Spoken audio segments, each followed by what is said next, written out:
एकता की डफली में अलगाव के राग। बता दें कुछ आपको महत्वपूर्ण जानकारी। आम आदमी पार्टी अध्यादेश पर कांग्रेस बीजेपी में डील है, ये बात कह चुकी है। मल्लिकार्जुन खड़गे ने कहा है अध्यादेश की बात के लिए सदन सही जगह है। तो किस तरीके से यहाँ पर डिफरेंसेस नजर आ रहे हैं ये आपको बता रहे हैं हम। ममता बनर्जी बंगाल में सीपीएम कांग्रेस बीजेपी मिले हुए हैं, ये उनकी तरफ से कहा गया है।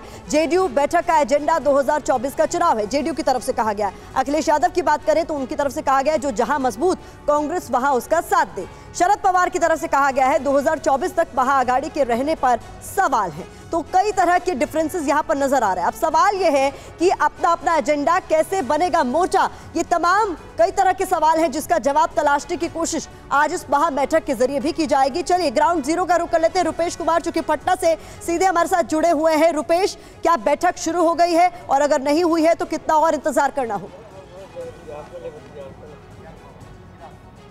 देखिए, बैठक को रीशेड्यूल किया गया। 12 बजे कहा गया कि 12 बजे बैठक शुरू होगी, लेकिन फिलहाल बैठक शुरू नहीं हुई है। हालांकि ज़्यादातर नेता यहां पर पहुंच गए हैं मुख्यमंत्री आवास, और इसी गेट के ठीक दूसरी तरफ जो है वो बैठक का जो स्थल है वहीं पर बैठक है, जो नेक संवाद जिसको कहते हैं मुख्यमंत्री आवास के अंदर, वहां पर बैठक शुरू होनी है। लेकिन चूंकि हेमंत सोरेन आखिर में पहुँचे हैं, अभी कुछ देर पहले वो पटना एयरपोर्ट पर पहुँचे हैं, लिहाजा उनको कुछ वक्त लगेगा यहाँ पर पहुँचने में, लेकिन बैठक बस शुरू ही होने वाली है। और जिस तरीके से आज पूरे देश की निगाहें सियासत का केंद्र क्या होगा 2024 में, क्या वाकई ये नेता 15 दलों के जो बड़े नेता हैं विपक्ष के, ये सभी यहाँ पर इकट्ठा हो रहे हैं, तो क्या वाकई ये जो एकजुटता है वो बाद में सीट शेयरिंग, कहाँ कौन लड़ेगा, कौन किसके लिए सीटें छोड़ेगा, किस राज्य में कौन कौन सीटें अपनी छोड़ेगा, तमाम वो मुद्दे हैं। वो मुद्दे जब सामने आएंगे तो क्या ये जो गठबंधन है जिसे ममता बनर्जी कह रही हैं कि ये एक यूनाइटेड फैमिली है, क्या ये फैमिली इसी तरह से यूनाइटेड रह पाएगी जब अलग अलग मुद्दे, क्योंकि हर स्टेट में सबके अपने अपने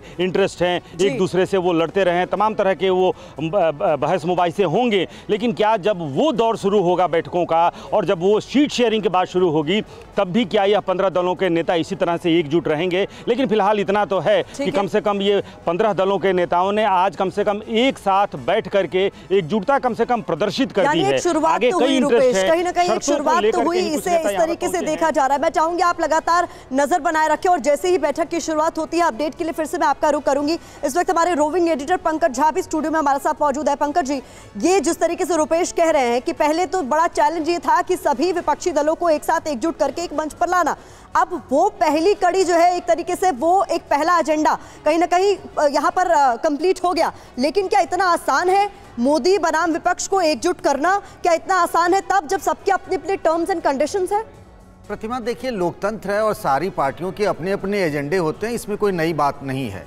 लेकिन ये जो 15 राजनीतिक पार्टियां, उसमें जो मुख्यमंत्री और उनके राष्ट्रीय अध्यक्ष हैं आज पटना में एक साथ बैठ रहे हैं, नीतीश कुमार ने जो मुहिम शुरू की है उनका एजेंडा साफ है। वहाँ जो राजनीतिक पार्टियां बैठी हुई हैं, उनके जो नेता हैं, उन सबकी इतनी समझ है और इन सब ने ये बात माना है कि बिना कांग्रेस के कोई भी एक ज्वाइंट अपोजिशन नहीं हो सकता। इस पर सब सहमत है, सबको ये पता है, सब ने ये बात कही। आपने अभी राहुल गांधी को सुना होगा कि अगर बीजेपी को रोकना है 2024 में तो सबको मिलजुल कर काम करना होगा, तो सबका लक्ष्य एक है।